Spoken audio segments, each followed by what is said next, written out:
Hi friends, good morning. నేను Pradeep. So, last Friday ఈరోజే ఓటింగ్‌కి చివరి రోజు. సో, మీ ఫేవరెట్స్ ఎవరైనా ఉంటే తప్పకుండా ఓటేసుకోండి. నా ఒక్క ఓటుతో ఏమవుతదిలే అనుకోవద్దు. ఒక్క ఓటు కూడా చాలా వాల్యుబుల్. సో, ఈరోజు మిడ్‌నైట్ వరకు ఓటింగ్ లైన్స్ ఓపెన్‌లో ఉంటాయి. తప్పకుండా వేసుకోండి. సో, ఓటింగ్ రిజల్ట్స్ ఎలా ఉన్నాయంటే, అసలు 'బిగ్ బాస్' సీజన్ 1 నుంచి 7 వరకు ఎప్పుడూ జరగనటువంటి మార్పులు ఈ వారం అయితే జరిగాయి. కారణం ఏంటంటే కంటెస్టెంట్‌లే. సో, వాళ్ళ నోటు దూల, వాళ్ళ యాటిట్యూడు, అసలు వీళ్ళు ఎక్కడ పట్టుకొచ్చారు 'బిగ్ బాస్' అన్నట్టు ఉన్నారోళ్ళు. సో, మినిమమ్ము 'బిగ్ బాస్' రూల్స్‌ను పాటిద్దామని లేదు. 'బిగ్ బాస్' పిలిస్తే వెంటనే రారు. ఒకవేళ వచ్చి కూర్చున్నా మాట్లాడుతూనే ఉంటారు. జోకులేసుకుంటూనే ఉంటారు. పైపెచ్చు పగ పెంచుకొని పగ పెంచుకుంటే ఎంత కొట్టుకోవడానికి రెడీ అవుతారో అలా ఉంది.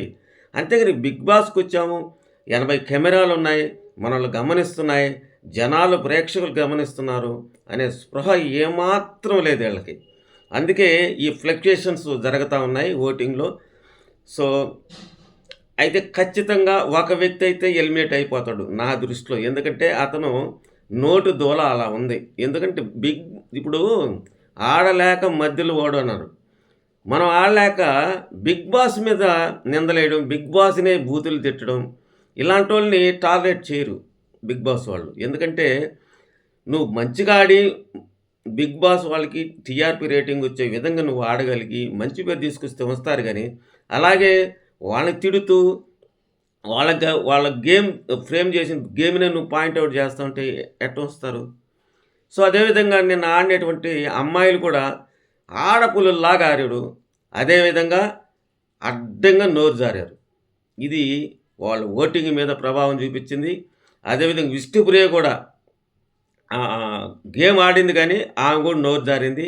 వీళ్ళందరికీ దబిడే ఓటింగ్‌లో మాత్రం. సో, ఇక సోది లేకుండా ఓటింగ్‌లోకి వెళ్ళిపోదాం. సో, ఫ్రెండ్స్ ఎవరైనా కొత్తగా చూస్తున్నట్లయితే తప్పకుండా లైక్ చేయండి. సో, లైక్ చేసి ఎక్కువ మందికి రీచ్ అవుతది. నాలాంటి కొత్త యూట్యూబర్స్‌ని ఎంకరేజ్ చేయండి. ఇప్పటిదాకా ఎంకరేజ్ చేసినందుకు మీ అందరూ కూడా థ్యాంక్ యూ. సో, లైక్ చేయండి, షేర్ చేయండి, సబ్స్క్రైబ్ చేయండి, యాక్టివేట్ చేసుకోండి బటన్‌ని. నేను చేసే వీడియోలు మీకు నోటిఫికేషన్స్‌లో వస్తాయి. ఓకేనా? సబ్స్క్రైబ్ మాత్రం చేయండి. తర్వాత విష్ణుప్రియ. సో, విష్ణుప్రియ నిన్నటిదాకా 28, 29, 30 ఆ రేంజ్‌కి కూడా వెళ్ళిపోయింది కొన్ని సమయాల్లో. అలాంటి ఆవిడ జమ్మని కిందకి 24%కి వచ్చేసింది. కారణం ఏంటంటే రాత్రి నోరు జారడం ఆ అమ్మాయి కూడా. ఇప్పుడు ఆ అమ్మాయి క్యారెక్టర్ లెస్ అన్నది. నువ్వు దాన్ని నువ్వు కూడా నువ్వు పతివ్రతవా అన్నావు. ఇంక అక్కడ ఏముంది? అక్కడ తేడా ఏముంది? ఇప్పుడు ఆ అమ్మాయి అన్నప్పుడు నువ్వు చీపురు చెప్పాలి. నోరు జారుతుందని. సో, ఇయన్నీ కూడా ఉన్నాయి. అదేవిధంగా మణికంఠ కూడా చీపు చెప్పింది. నేను అన్నీ గేమ్‌లో ఎగ్స్ పోయినప్పుడు ఏం చీపు చెప్పిందే వినాలా అంటే, నువ్వు చీప్‌గా ఉన్నప్పుడు నీకొక రూలు, బయటోళ్ళు ఉన్నప్పుడు ఒక రూలా? ఇతను కూడా ఇతను కూడా అస్సాంకి వెళ్ళిపోయే రోజు దగ్గరలో ఉన్నాయి. సో, మణికి కూడా దరిదాపు 17%కి వచ్చేసాడు. ఇబ్బందే లేదు. సో, ఇక్కడ తర్వాత నైనిక ఈమెని నోరెదరడంలా రాత్రి గేమ్‌లో ఏందో అందిస్తా ఉంది కానీ యాక్టివ్ పార్టిసిపేషను ఆ టైం వచ్చినప్పుడు యాక్టివ్ అవ్వాలనేది లేనే లేదు. సో, ఇక్కడ నైనిక నెక్స్ట్ ప్లేస్‌లో ఉంది. ఆ థర్డ్ ప్లేస్‌లో. తర్వాత సీత ఉంది. సో, సీతకు కూడా ఏదో చెప్తుంది నేను యాక్టివ్ ఉంటున్నానని కానీ కాస్త లీడ్ తీసుకోవాలి తప్పు జరిగినప్పుడు. నైనికైనా లీడ్ తీసుకుంది కానీ ఈ అమ్మాయి లీడ్ తీసుకోలా.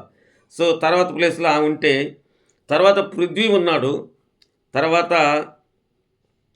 యష్మి ఉంది. లాస్ట్‌లో అభయ్ ఉన్నాడు. ఇది ఓటింగ్ ప్యాటర్న్. సో, సాయంత్రంలోగా టైం ఉంది. ఏమైనా జరగొచ్చు. సో, మొత్తానికి అభయ్ 'బిగ్ బాస్' అన్న మాటలు ఈయనకి మైండ్ దొబ్బిందా? అసలు గేమ్ అర్థమవుతుందా? అసలు ఫస్ట్ మేము గెలిస్తే 2 రౌండ్‌లు అయిన తర్వాత మాది లీడింగ్ ఉన్నప్పుడు మమ్మల్ని విన్ చేయాలి కదా! లేదా ఇది నంబర్స్ అదే మైనస్, ప్లస్ పెట్టి దాంట్లో విన్ అయినాం కదా! అప్పుడైనా మమ్మల్ని విన్ చేయాలి కదా! ఏమి ఈయనకసలు ఆట గుర్తుంటుందా? అసలు మైండ్ దొబ్బిందా? బిగ్ బాస్ అదేమోనండి నేను ఆడను అని చెప్పి అక్కడ కూర్చోనున్నాడు ఆడపిల్లలాగా. సో, ఇదంతా కూడా ఇతని మీద ప్రభావం చూపిస్తది. బిగ్ బాస్ ఇట్లాంటోళ్ళు టాలరేట్ చేయనే చేయరు. ఓటింగ్ అయితే పడిపోయింది పూర్తిగా. సో, ఇది ఇప్పటిదాకా ఉన్నటువంటి అప్డేట్. ఫ్రెండ్స్ తప్పకుండా లైక్ చేయండి, షేర్ చేయండి, సబ్స్క్రైబ్ చేయండి, బెల్ ఐకాన్‌ని యాక్టివేట్ చేసుకోండి. Thank you.